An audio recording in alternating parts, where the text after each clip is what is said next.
আসসালামু আলাইকুম ওয়া রাহমাতুল্লাহি ওয়া বারাকাতুহু। সম্মানিত মুসলমান ভাই ও বোন, আশা করি আল্লাহ তাবারক ওয়া তাআলার অশেষ রহমতে আপনারা সকলেই সুস্থ এবং ভালো রয়েছেন। আজকের এই গুরুত্বপূর্ণ আলোচনায় আমরা জানব কোরবানির ৩টি জরুরি বিষয় সম্পর্কে। অনেক মানুষ রয়েছেন যিনারা কোরবানি করেন, কিন্তু কোরবানির সঠিক মাসাইল সম্পর্কে জানেন না। তাই আজ আমরা সহজ ভাষায় জানব। আজকে আমরা মূলত ৩টি বিষয় নিয়ে আলোচনা করব। প্রথম বিষয়টি হচ্ছে কার উপর কুরবানি করা ওয়াজিব। দ্বিতীয় বিষয়টি হচ্ছে কতজন মিলে কোরবানি করা যায়, এবং তৃতীয় বিষয়টি হচ্ছে কোরবানির নিয়াত কিভাবে করবেন। সম্মানিত মুসলমান ভাই বোনেরা, এই ৩টি বিষয় সম্পর্কে আমরা আজকে আলোচনা করতে চলেছি, তো ভিডিওটি শেষ পর্যন্ত দেখুন।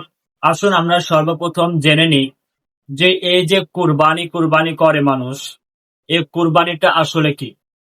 কুরবানি আসলে কাকে বলে? কুরবানি বলা হয় আল্লাহ তাবারক ওয়া তাআলা সন্তুষ্টি লাভের উদ্দেশ্যে নির্দিষ্ট দিনে নির্দিষ্ট পশুকে জবাহ করাকে কুরবানি বলা হয়। ইসলামে কুরবানি শুধু পশু জবাই করা নয়, বরং এটি একটি ইবাদত, ত্যাগ, অনুগত্য ও তাকওয়ার নির্দেশক। এটি হযরতে ইব্রাহিম আলাইহিস সালাম এবং তিনার সন্তান হযরতে ইসমাঈল আলাইহিস সালামের সুন্নত। সহজ ভাষায় যদি বলা যায়, তাহলে কুরবানি বলা হয় নিজের প্রিয় জিনিসকে আল্লাহর রাস্তায় ত্যাগ করার নামই হচ্ছে কুরবানি। কুরবানি কার উপর ওয়াজিব?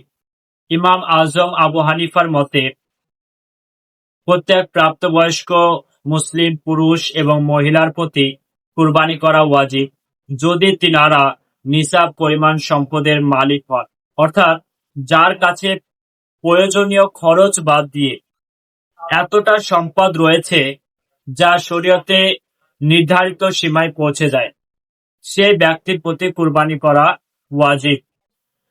সম্পদ বলতে কি বোঝায়? যেমন ধরুন, নগদ টাকা রয়েছে, সোনা রূপা রয়েছে, ব্যবসায় মাল রয়েছে, এবং অতিরিক্ত জমি রয়েছে, অথবা মূল্যবান কোনো জিনিস রয়েছে, যেমন হীরা মতি, এরকম কোনো জিনিস রয়েছে। তো আপনাকে কিভাবে হিসাব করতে হবে?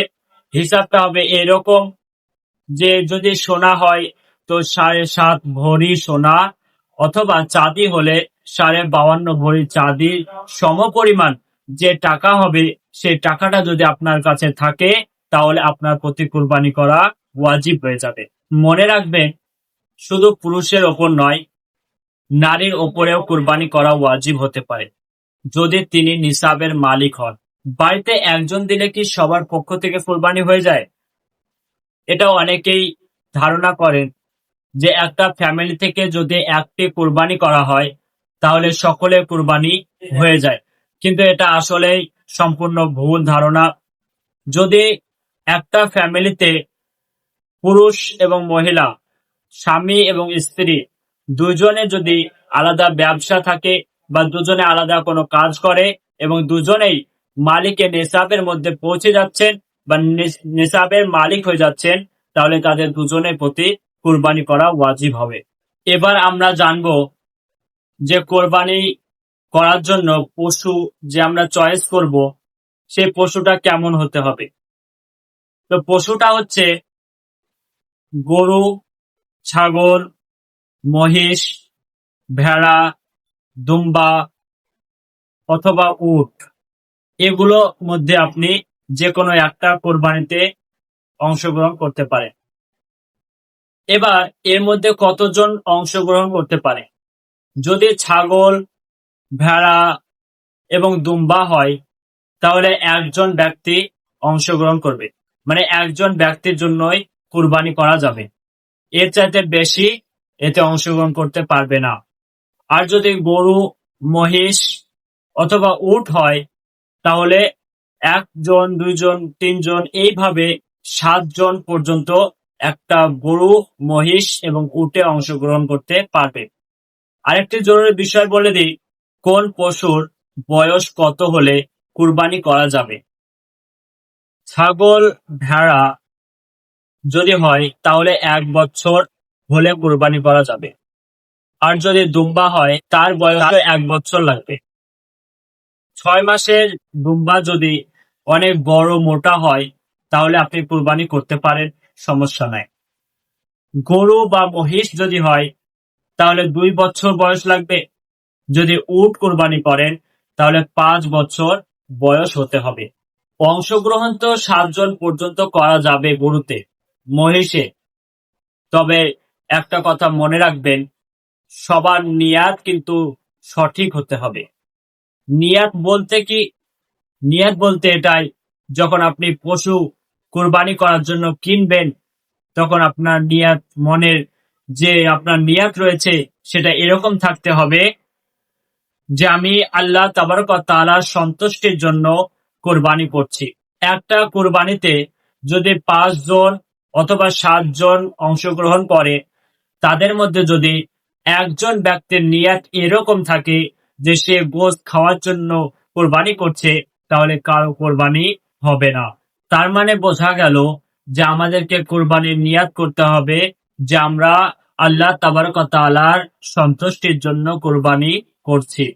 এখানে গোশত খাওয়ার নিয়াত বা মাংস খাওয়ার নিয়াত করা যাবে না।